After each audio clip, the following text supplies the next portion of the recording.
Alors aujourd'hui je vais te parler de Dino Buzzati, c'est un auteur italien qui a écrit un recueil et ça s'appelle Le K.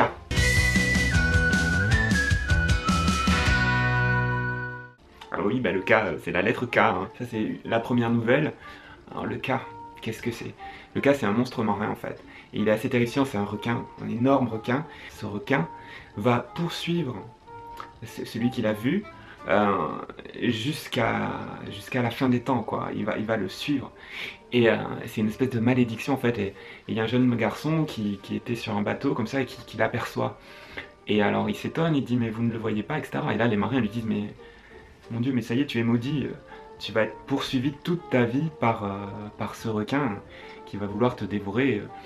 Et il ne lâche jamais, jamais sa proie. Tu ne peux plus venir en mer, c'est plus possible.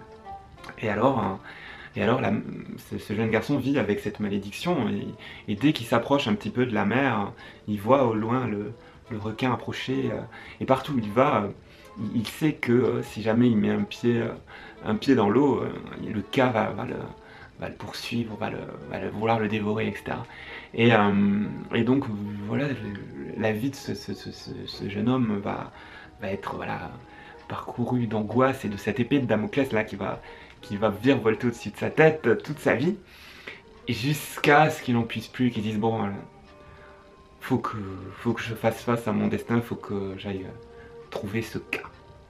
Et je vous raconte pas la fin, il va falloir lire la suite. Il va falloir lire le livre si vous voulez voir la suite. Et donc voilà, ça c'est une des premières nouvelles du livre. Et ensuite, voilà, il y en a plein d'autres, dans des thèmes très divers et variés, dans des styles aussi qui varient. On n'est pas toujours dans le même contexte. L'auteur, il nous fait un peu partager sa vision du monde et les émotions qu'il a, ses angoisses à travers ses personnages, et à chaque fois c'est très profond, ça fait toujours réfléchir. Il y a toujours une volonté qu'on se creuse un peu la cervelle, qu'on se dise oui, ça nous donne des façons de voir la vie différentes en fait, et ça c'est cool. Donc franchement c'est super connu. En plus on n'a pas souvent l'occasion de lire des auteurs italiens, donc là pour le coup c'est franchement ça change quoi, c'est sympa.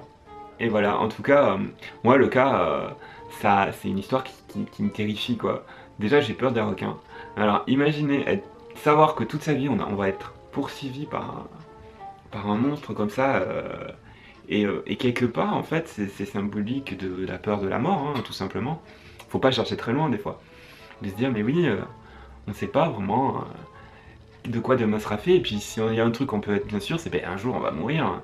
Alors ça va peut-être pas être un requin qui va venir, mais on sait que c'est là quoi, ça nous suit comme une ombre, une promesse de destin funeste comme ça, et c'est vrai ça peut pas laisser indifférent, et ouais, et l'auteur à travers l'histoire du cas, il nous fait partager un petit peu cette angoisse là, et ouais c'est peut-être pas très réjouissant, mais en tout cas la morale de l'histoire, elle est vraiment sympa, et quelque part elle rassure en fait. On se dit mais finalement, ça sert à quoi de passer sa vie à avoir peur, alors qu'en fait c'est tellement mieux d'apprécier l'instant présent, et puis demain tant pis s'il y a des catastrophes, si ça va pas, si on verra. C'est pas, ça sert à rien d'anticiper quoi. Et s'il y a un truc à retenir, ouais c'est ça. Donc ouais, moi j'ai vraiment adoré. Moi je te recommande de le lire si tu l'as pas déjà lu, et de le relire si tu l'as déjà lu. Parce que c'est bien de réviser ces classiques. Et puis je te donne rendez-vous à bientôt pour la prochaine vidéo.